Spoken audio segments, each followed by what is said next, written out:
All right, we are live. Looks like. Hey, everybody, Chuck Holton here, and I'm coming to you from Maple Fork Lodge in West Virginia. We are just here for a couple days taking care of a few things before we head off on our next trip. And we got a lot going on and a lot of good video that's coming to you. You're not going to want to miss some of these special videos we're going to be putting out over the next couple of weeks. So make sure that you're paying attention and that you are subscribed to the Hot Zone podcast. Thank you for joining us today.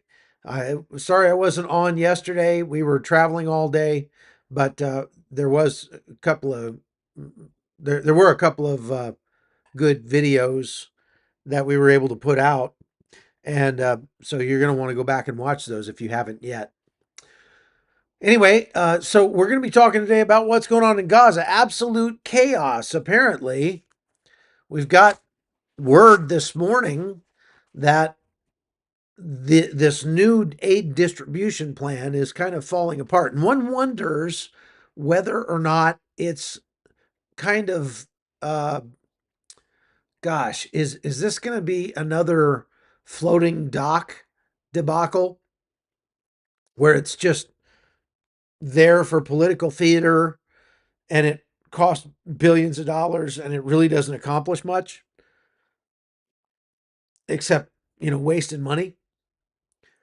Because here's what's happening. So they've been allowing over 100 trucks a day into Gaza for the last several days, and they're ramping them up. A few more trucks every day. I think it was 140 yesterday. They expect like 200 today. It's a lot of trucks of aid. And they have right now, they're building 4 distribution points for this new system they have that's trying to keep Hamas from getting the aid. So their whole plan is we're going to give it directly to the people, and then Hamas won't get it. Now I've talked about this on a live a little while ago. I don't know, several days ago, where I mentioned that uh, just because you don't let Hamas steal the aid trucks and loot the aid, even if you do give it directly to the people, that doesn't necessarily mean that it's not going to go to Hamas, because Hamas will just go around and collect up the aid after people leave the aid point. Now, 2 days ago, Hamas put out uh, a tweet and put out a message to its people saying, do not go to those aid points and take any aid from the IDF or anybody like that. And if you do, we will treat you as an enemy as well, meaning we're going to kill you and your family. And so one wonders, like, how successful are these things going to be if Hamas is threatening people who go to get aid? Well, people went anyway. And keep in mind, 4 aid points, distribution points, is not going to make that much of a difference. Just won't. I mean, they're not going to be able to feed. They wanted to feed 1 million people by the end of the week. To do that with 4 aid points, that's 250,000 people per day coming through the aid point. I'm not sure how that would work. That sounds like chaos anyway. But here's what happened today. They opened up the first of the aid points, and so many people came that they just overran the aid point. Now, I'm going to show you some video from that because well, I got a photo actually. It is crazy. Here's a picture of the Gazans mobbing the aid point. There's so many you can't even see the aid point, but other videos we saw, I think I've got one perhaps here. People looting and going crazy. Turn that down a little bit. People looting and going crazy.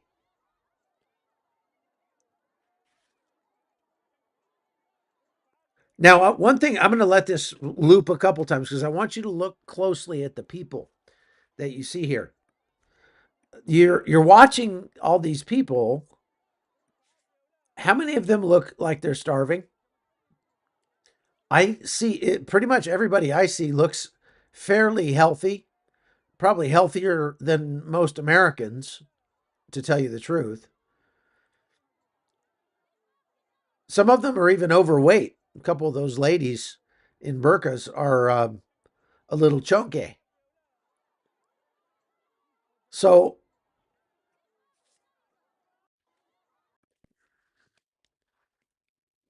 I think we can read between the lines a little bit and say, A, people were not starving to death in Gaza, at least most people. B, I think that you can tell that this aid distribution plan is not going to plan. Now, I looked a little bit deeper at the company that is supposed to be distributing the aid. It's actually a foundation that was started only this February, just a couple months ago. It's called the Gaza Humanitarian Foundation, GHF, and it's being funded by the United States government and the Israeli government. It was being run by a guy named, I think, Jake Wood. Uh, was it Jake? I forget his. Yeah, Jake Wood. He's a U.S. Marine Corps veteran, and he co-founded the disaster relief organization known as Team Rubicon, and he served as the executive director of GHF until he resigned May 25th. So just a few days ago, 2 days ago, he resigned. And what he said when he resigned is that he was resigning because he was concerned that the foundation would not be allowed to conduct its operations with neutrality and impartiality and independent. Now, I'm not exactly sure what he's referring to. It sounds like he's referring to the fact that the IDF and the US government were telling him, telling GHF exactly, they were micromanaging in there. However, you could read what he said as, hey, once we started setting these things up in Gaza, Hamas started, uh, threatening and telling us what we could do and what we couldn't do. He didn't specify, but it could be either one. Now, as I said, Hamas has told everybody, do not go to those things, and if you do, you'll be considered an enemy. Well, if everybody goes, Hamas is kind of out of luck. They can't kill everybody. I wonder how many thousands or at least hundreds of people Hamas has murdered in Gaza since the beginning of the war. I'm not talking about IDF soldiers or hostages. I'm just talking about everyday Palestinians. Because there's been so many videos that have come out of Hamas attacking its own people, torturing its own people, humiliating its own people during this war. Now, Jake Wood, the Marine Corps veteran who just stepped down as the executive director of GHF, also founded, as I said, Team Rubicon. Now, Team Rubicon was founded back in 2010 when the earthquake happened in Haiti. And Team Rubicon is a group of veterans and medics that responds to humanitarian crises around the world. kind of like the Free Burma Rangers, except it's not a Christian organization, as far as I know. And it's not focusing specifically on war zones. It's Team Rubicon focuses more on disaster areas, which is fine.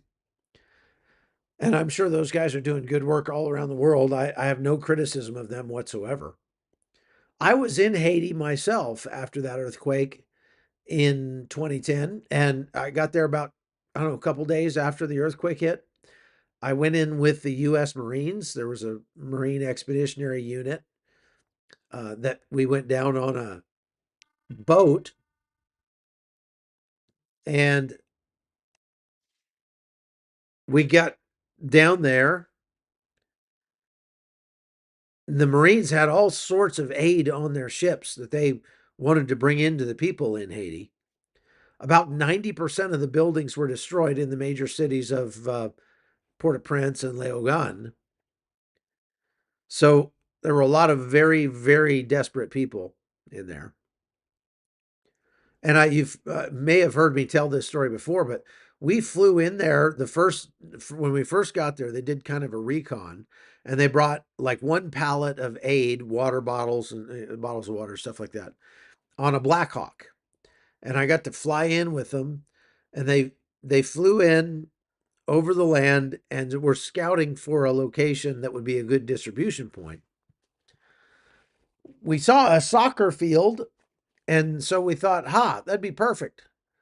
So we started to hover down over the soccer field. And when we did, people came running out of the woodwork. I mean, just came in from everywhere like cockroaches and ran right up underneath the helicopter. I mean, so the helicopter wasn't even able to land because nope, they wouldn't get out of the way. I mean, they were either so desperate or just so dumb that they didn't realize that we couldn't land and offload the aid unless they got out of the way. And so they're just mobbing underneath the helicopter, jumping up and down. It probably saved our lives, actually, because then the pilot said, well, hey, just kick the aid out. We'll just hover down above them and you can just toss the aid out to them. So they started tossing out cases of water. And the scene which unfolded below us was out of a horror movie. These people were tearing each other apart to get at those bottles of water. I saw a lady picked up a case of water and started to run off with it, and a guy ran up with a big branch off a tree and just bashed her in the head, knocked her down, took hers. Other people chased him down. I mean, it was just insane. Just absolute barbarians down there. So then they were like, well, we're going to have to get more security. So then the next day, we flew in with a CH-46 dual rotor helicopter and a platoon of Marines. And we came into a different soccer field. And at the time it was empty. So they came right in and just landed. And the Marines jumped off real quick and formed a perimeter around the soccer field with their weapons. Okay. And people started showing up, but they stayed outside the perimeter. So that was fine. Well, then they started bringing in more helicopters full of aid and offloading the aid, one helicopter after another, into a huge pile in the center of the soccer field. And the idea was we would distribute it to the people once we got all the aid brought in. Well, after a couple hours, there got to be a pretty large pile of aid there. There were so many people around. I mean, that probably more than 100,000 people easy around that soccer field, just pressed in and everything.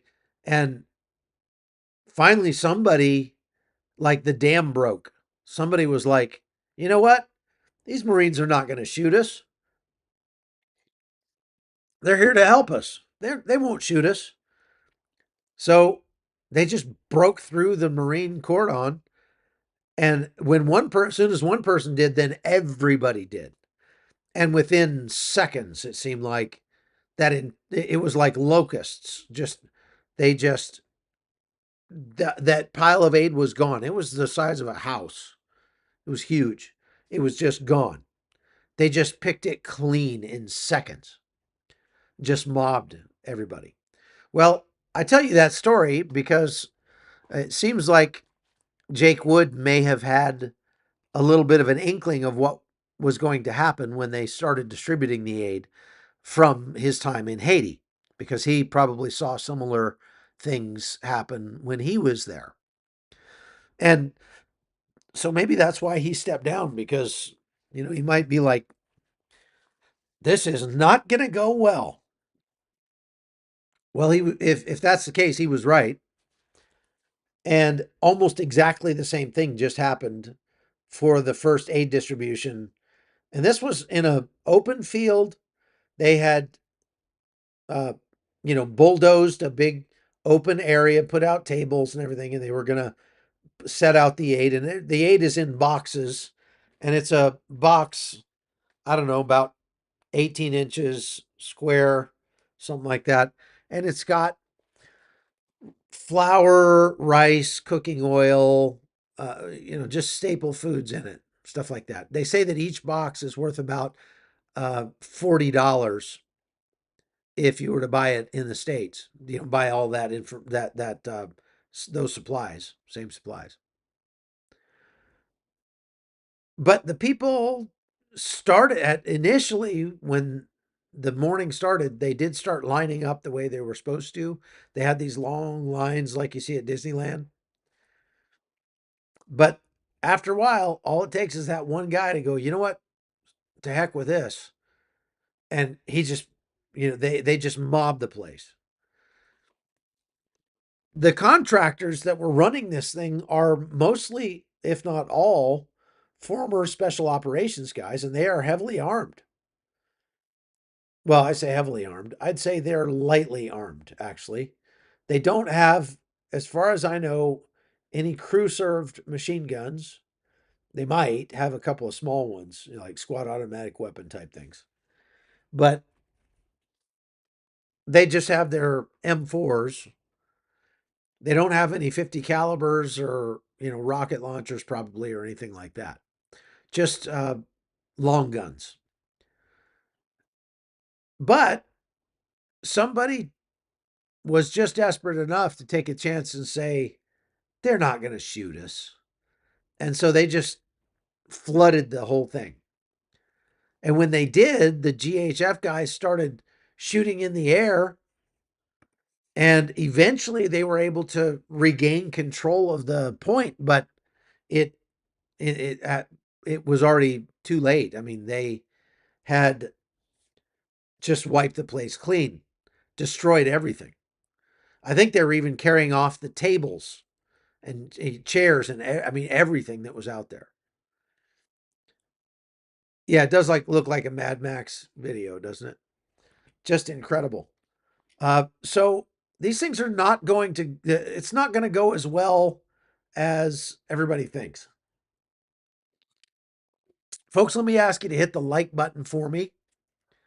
It's I'm as I said, I'm in West Virginia. It's a little chilly here today. It's about 57 degrees. That's going to be the high today. Is that crazy? Uh, what's the temperature where you are? Tell me where you're watching from and what the temperature is where you are. I'm interested if it's as cold and rainy where you are as it is here.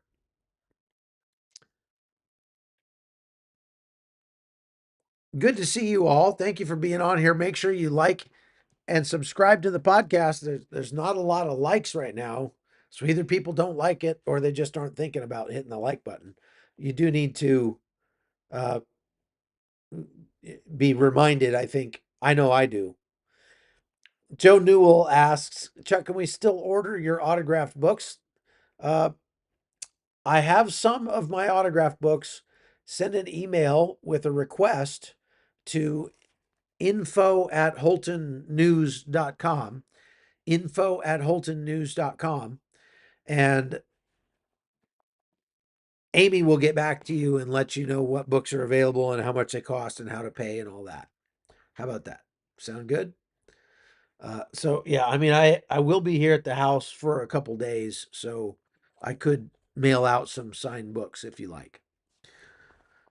Daniel's in North Carolina, 62 there. We flew into North Carolina last night. Had a nice smooth travel day yesterday. So anyway, back to Gaza. I wanted to talk more about these contractors because I was kind of wondering, well, how much are these guys getting paid? Because they are taking a lot of risk. That is a very dangerous place to go as an American contractor or otherwise. It's just a dangerous place, period. Well, as it turns out, these guys are getting paid $1,100 a day. Now, let me ask you, would you go over there and distribute aid to the Palestinians for $1,100 a day? That's a pretty good paycheck for most people. And, you're away from your family, you're facing mortal danger at all times. It's hot, it's dangerous, it's ugly. Would you want to get to do that job for $1,000 a day? They also get a $10,000 signing bonus just for agreeing to go do it. You know what I ought to do? I ought to go sign up to become a aid distribution guy over there so that I can get into Gaza, because that's about the only way I can get into Gaza. And the paycheck wouldn't hurt either. But yeah, everybody, all these contractors are armed for sure. But protecting yourself only goes so far when you're so outnumbered. And that's the lesson that I learned from the earthquake in Haiti. It doesn't matter if you have a platoon of Marines guarding you. A platoon of Marines is 30 guys. And, they're no match for 100,000 screaming, desperate Haitians or Gazans for that matter. So apparently the IDF is not, or was not, providing immediate security for this distribution. However, once things got out of control, the IDF sent an attack helicopter to shoot over the people's heads and kind of scare them away. And that seemed to work. So I don't know. I, like I say, this aid distribution scheme is not going to go well. And it really is starting to look more like a political theater event, just like the floating dock was. Something so that the United States and Israel can say that they're doing something, but what they're really doing is just sort of badly distributing the aid, and they're not reducing the amount of aid that Hamas will be able to steal. Now, the IDF has been shooting people who try to loot the trucks, and over the last couple days, they've killed about 200 uh, Palestinian fighters. Some of them were trying to loot trucks, and some of them were trying to kill Israelis. But the pace of operations is at the highest point in the entire war. This is the thing that's crazy. Is that this war has now escalated to a point inside Gaza where if you take the amount of interest we had at the beginning of the war, where we were getting 5,000-6,000 people at a time, concurrent viewers watching the live, we've got 2,100 on there now. And the difference is just that people are tired of it. They just lose interest. Americans have, the attention span of a fruit fly. And so we like kind of lose interest. But there's more to be interested in now in this war than there was at the beginning, I think. Even though it's, kind of predictable, we know a little more clearly that no, Hamas is not going to release the hostages. And yes, Hamas is going to continue to weaponize its own people against Israel and the United States, et cetera, et cetera. And we know a lot of these things, so maybe it just makes it not as newsy. Because news exists to report the out of the ordinary. And now, even though we're at a high point in the war in Gaza, it's really sort of become ordinary, hasn't it? So,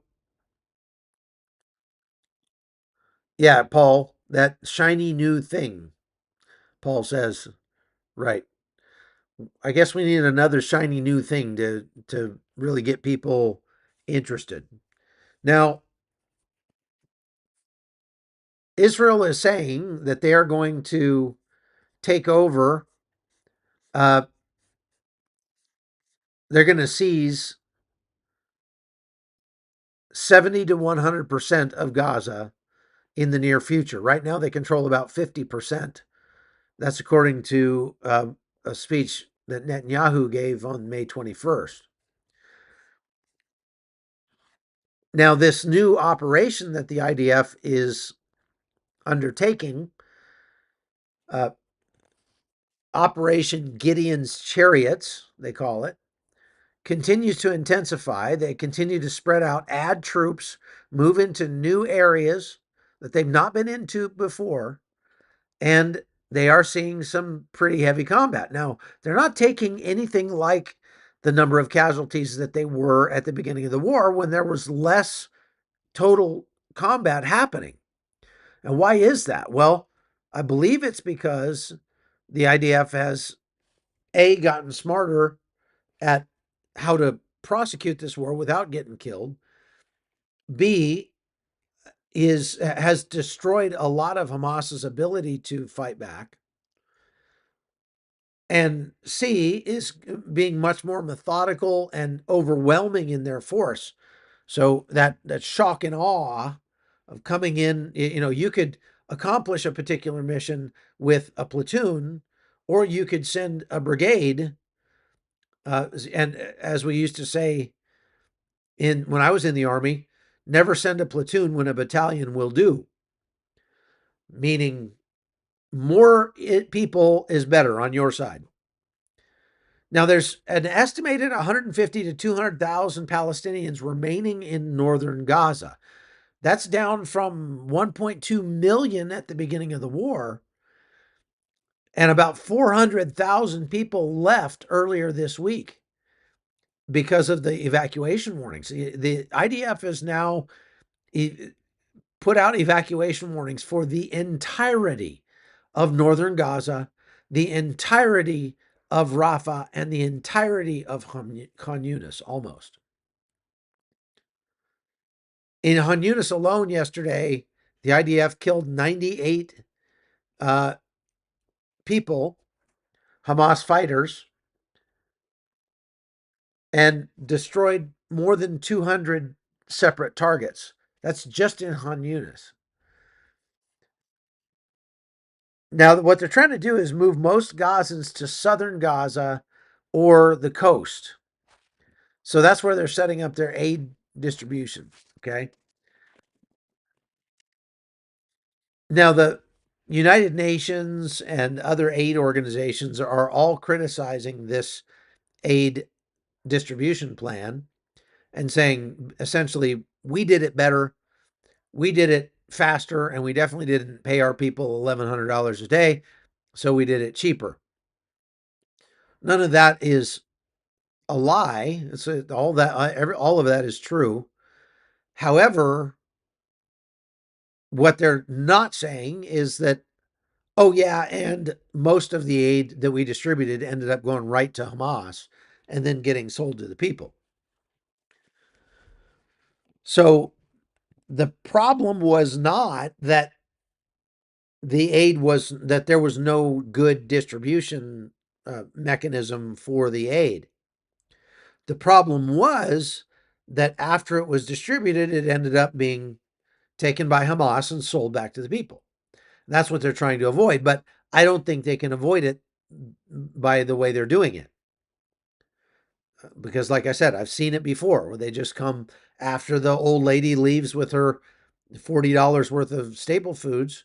She walks out the gate of the distribution center, and there's a friendly neighborhood Hamas guy there saying, "Okay, hand it over. Give me your lunch money." And he takes it and leaves. You can bet, I mean, it's nearly 100% certain that that is happening right now as these people leave the aid distribution point that they just knocked over and confiscated all the aid. Okay, so let's move on to Ukraine real quick because I wanted to talk about some things that are happening there. And before I do that, let me just see if there's any specific questions. Can you please find a way to inform BB not to accept the Hamas Witkoff deal? Yeah, send me BB's phone number and I'll call him. I'm sure you have it. Uh, what happened to the civilians? Who's going against Hamas? Well, I mean, there have been some large anti-Hamas demonstrations in Han Yunis over the last few days. People are getting tired, but letting aid into Gaza is going to relieve the pressure and draw out the war. That's a point, period, end of story. Giving anything to the Palestinians in Gaza will make the war last longer, will make it less likely that your your hostages are going to get returned and they'll never take more hostages. They will. They're by sending aid into Gaza, they're ensuring that Gazans will take more hostages, Jewish hostages, at some point in the future. It's a it's a guarantee. Anything you do to make their lives easier, safer, cheaper, and whatever is bad for Israel. And this war would have been over in a matter of weeks if they had completely cut off everything at the beginning and flooded every troop they had into Gaza and just took care of business, took over the entirety of Gaza. They should have done that, and it would have been over by now. Whenever any plan is made by any person or government, not the will of God. Okay, Evelyn, thank you. Uh,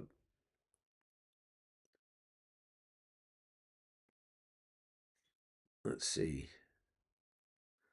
Was a fool's errand. I'm just looking through the comments here. Um, okay, so let's move on and talk about what's going on in Russia. Now, President Putin continues to uh, sort of play games with President Trump. He's really making President Trump look foolish as he pretends to care about a ceasefire, stopping the war, and then for 3 nights in a row, Russia has bombed Ukraine at a level that has never been seen so far in the 3 years of this war. They've killed dozens of Ukrainians with randomly tossed bombs. These are not precision guided munitions in any way. And they're just continuing to do it. Now, let me tell you why I think they're doing this. Number one, it's psychological warfare against the Ukrainians.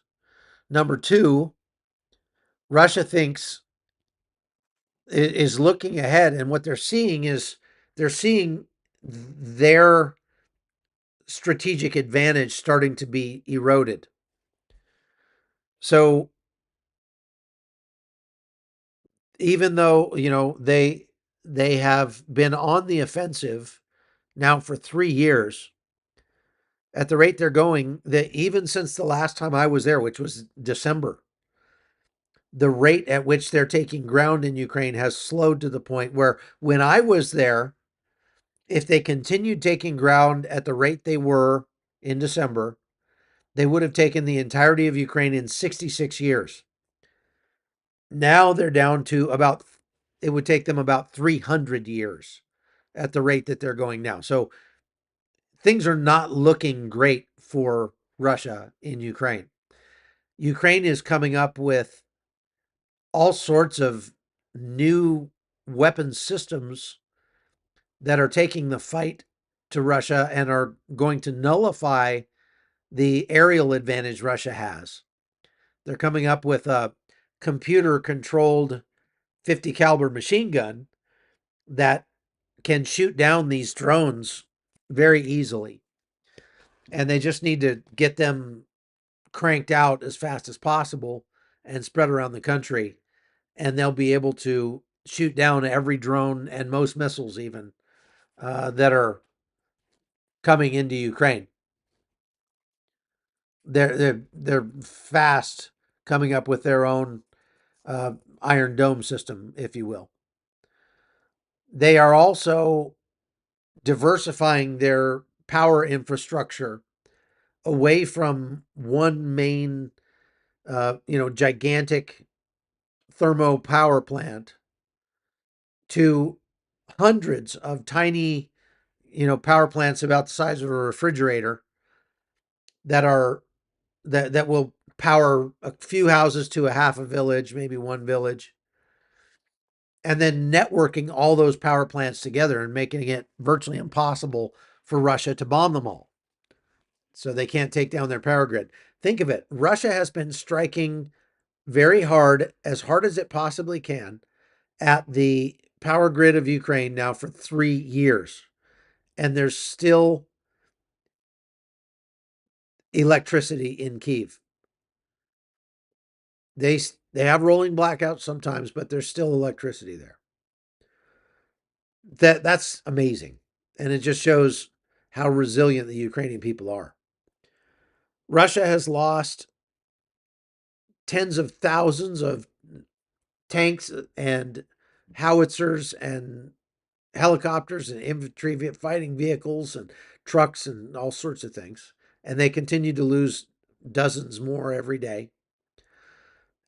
Ukraine has now spread their drone technology up to 2,000 kilometers deep into Russia. And the EU, in response to Putin's refusal to engage a ceasefire, has taken all of the limits off of Ukraine now. So they were telling them you cannot bomb anything more than 600 kilometers inside Russia. Well, they've taken all of those off now. I think very shortly you're going to see the Kerch Bridge demolished. There will no longer be a Kerch Bridge. And that will cut off Crimea from being resupplied that way. And all resupplies will have to come through the land bridge that they currently control. Mama Marissa asks, does Russia have the most tactical nukes in the world? Yes, they do. But again, tactical or strategic doesn't really matter. Because if Russia uses a nuke, then everybody will nuke Russia. I mean, I'm not going to say it's that there's no chance Russia will use a nuke. I just don't think there's a great chance. Their nukes are more, they're defensive in nature. Many of them don't work. It takes a lot to maintain a nuclear warhead. And Russia might have a couple thousand nuclear warheads, but they have not maintained them. And it's been said that many of Russia's nukes are probably not functional. Live Animal says, I see Putin in almost same position as Saddam, Gaddafi, or Hitler. Um, well, let's hope that Putin goes the way of Saddam, Gaddafi, and Hitler. I mean, can we just fast forward to the point where he shoots himself in a bunker? That would be great for everybody. But he's going to take this to the mat. And apparently, he really thinks that his military is still strong enough not only to win the war in Ukraine, but to actually fight and win against NATO. And that's just delusional. There's no possible way Russia is going to win a war against NATO. It's just not going to happen. Even if they did use nukes and millions of people died, Russia would lose that war. So, I mean, we're talking about an economy that's right down there with Benin at this point. Did you realize that? Russia's economy has gotten so bad. They're down there with Gabon and Benin, in these tiny African countries. Their economy is in really bad shape. And I was talking to a friend of mine the other day. We were discussing this, and I said, "Man, Trump is just making just all the wrong moves on Ukraine." And my friend said, "Well, maybe he's intentionally trying to look like he's making the wrong moves on Ukraine as a sort of bait and switch for Putin." And I'm like, "Well, that's a pretty dangerous game." Right now, he just looks weak to the entire world. But at least what he has accomplished is getting Europe to say, all right, we can't trust the United States. So we're going to buckle up and get on this ourselves. Now, I have to say that Trump is still supporting Ukraine. We just saw yesterday that they just announced they were approving the sale or gift, I don't know, of 35 M1 Abrams tanks to Ukraine. And the only problem was they're going to be spread out between now and 2035. Ukraine needs them yesterday, not in 2035. So I've talked a lot about how we could pressure Russia into ending the war economically, making the price of oil go down and all that. There's also that $300 billion of Russian assets that are frozen in Europe. And there's been a lot of debate on whether or not they should confiscate those assets and use them for Ukraine's rebuilding. And it sounds like a good idea on its face, but there are some risks to that. There's some big risks because this is sovereign funds that are held. I mean, so it's funds that belong to the government of Russia. Okay, there's central bank assets being held in Europe. And typically central bank assets or sovereign funds are immune from confiscation by international law. So what they'd have to do is make an exception to international law in order to confiscate these funds. And if they did that, it would dramatically reduce the trust that people have in the system. And so many countries around the world might start pulling their funds out of American banks or European banks because they don't want to be the next one to get their funds confiscated. That could lead to a potential collapse of the US dollar as companies and countries all around the world divest themselves of US dollars as the world's reserve currency and move into something they perceive to be safer, less likely to get confiscated. A whole bunch of other countries would definitely move their reserves away from the US and the EU, from the Western countries. And that would potentially make organizations like BRICS even stronger. And so reducing the hold of the West, or the influence that the West has on world markets, is not necessarily a good thing. So I'm not saying that we shouldn't confiscate this 300 billion of Russian assets and give it to Ukraine. I'm just saying that we ought to think very hard about the ramifications of that, and if possible, we should plan ahead to see if we can find ways to mitigate those negative effects. One thing it could do is it could push a lot of Latin American nations away from the West and into the arms of Russia and China. So it's a complex and thorny issue, without a doubt. It's much more difficult than just, oh, hey, let's just, confiscate these assets and give them to Ukraine. Question: what do you think of Mr. Mudar Zahran's position that China is behind Iran and that it's in China's best interest to keep conflict in the Middle East going? I completely agree, Chani. 100% agree. Iran or China does want conflict to continue, not just in Iran, but all over the world. They would love to see so much conflict that the United States and the West do not have the ability to be a hindrance to China because we're too occupied everywhere else.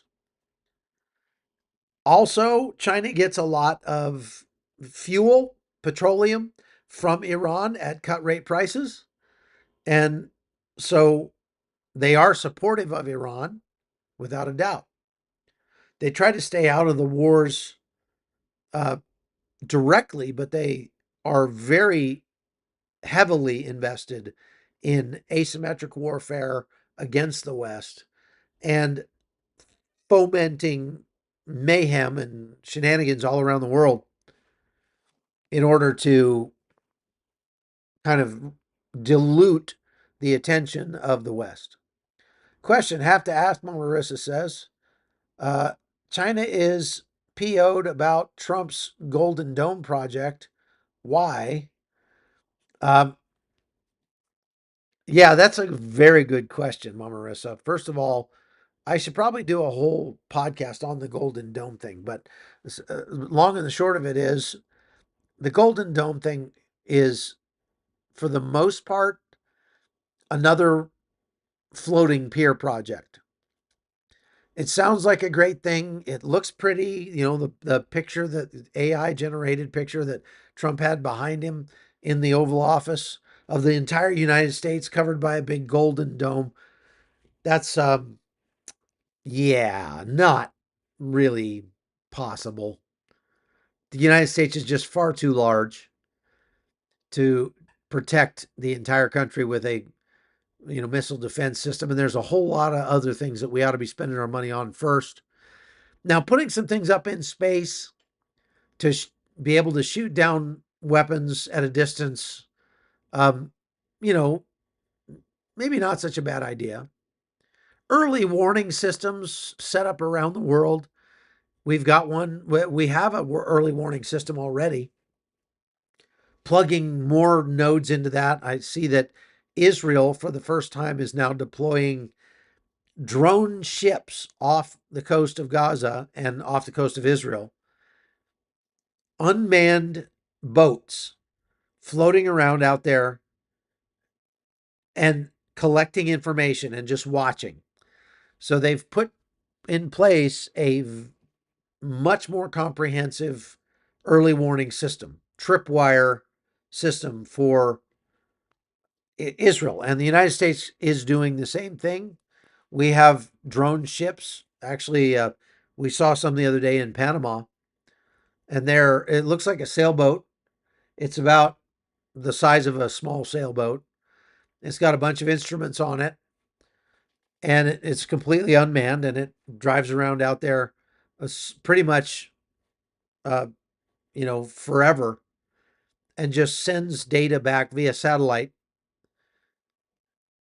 and gives all sorts of information on the sea state, on anything else it sees out there that it passes, whatever.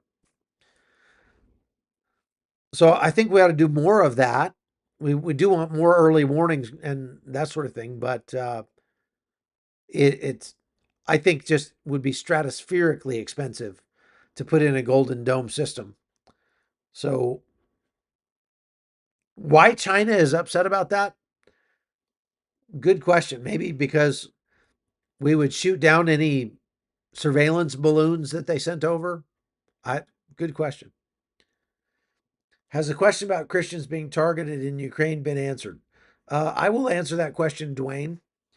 A lot of people have been affected by this Russian propaganda that Ukrainians are, uh, the Ukrainian government is persecuting Christians. That is not true. I am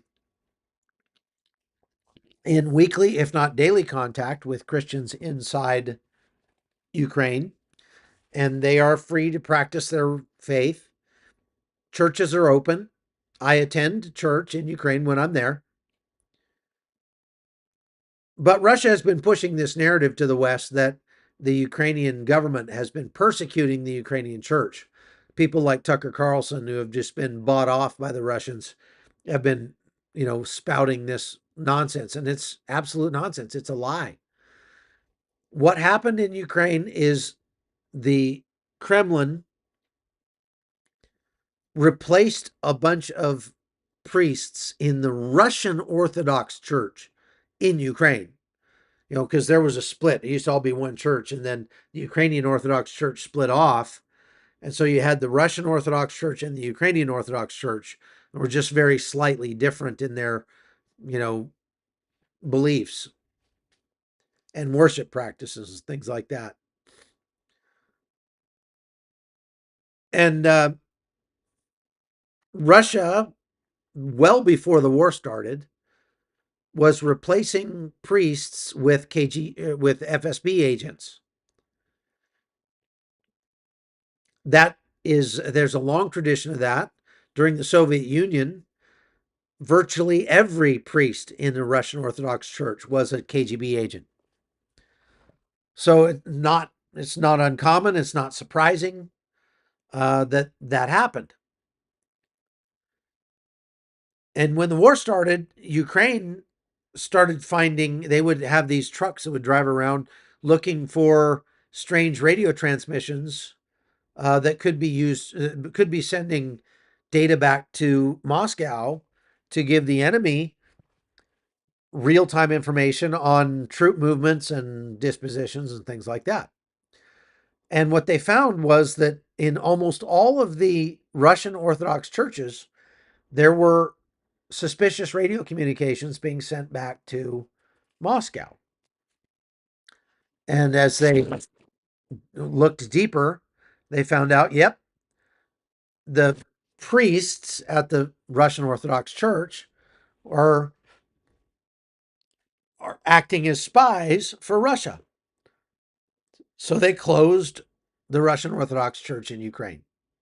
They just closed them and kicked everybody out. Said, you guys go back to Russia. Now, do you blame Ukraine for doing that? If that was happening in the United States or in a war that we were involved in, and there were some people using a church, let's say a mosque, let's say, if the Israelis are in Gaza and they hear radio chatter coming out of a mosque that is Hamas sharing troop information about the IDF with their fighters, does that make the mosque a legitimate military target? Absolutely, it does. Now, Ukraine didn't bulldoze those churches or destroy them in any way. They just closed them for now until the war is over. So that's all that there is to that. It's just there's not that the churches in Ukraine are open. I know many pastors personally, talk to them on a regular basis. Their churches are actually growing. in Ukraine as people cry out to God. So very good thing. Okay. Which book did you write in Panama? I wrote a book with Oliver North that year. Okay. Well, that's all I've got for today, folks. Thank you very much for watching the Hot Zone. I appreciate all of you. Please do me a favor and go and hit that like button there. You see the like button, uh, and make sure you subscribe to the podcast. Also, you're going to want to go over to chuckholton.com if you haven't already, and you can find out more about me, find out more about my work, and support us over there and get early access to a whole lot of our good stuff. So, got a lot of good stuff for you. Thank you very much for watching. I appreciate all of you.